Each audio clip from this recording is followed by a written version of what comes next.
Welcome to Chillin' 101. We hope this video helps. In this video, I will explain how to set up two-player local co-op in Gears 5. First, make sure both controllers are connected to your console or PC. Once the game is launched, the second player will press the menu button on their controller. They will then select their profile or a guest account to join the session.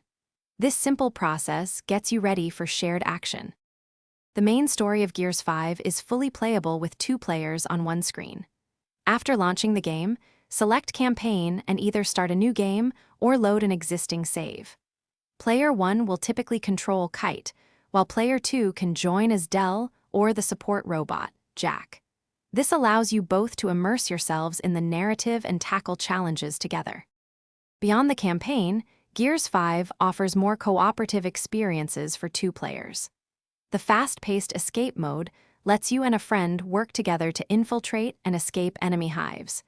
You can also team up in Horde mode, defending against 50 waves of increasingly difficult foes. Remember to select Custom Game and Host Match to set up these local co-op sessions. To dominate in two-player co-op, teamwork is essential. Always stay near your partner and use communication to call out enemy locations or coordinate attacks. Master the cover system and unique movement techniques to outmaneuver opponents. Also, focus on securing powerful weapons that appear on the map, as these provide a significant advantage against the swarm. Work together for victory. Thanks for watching. Consider subscribing if we helped you.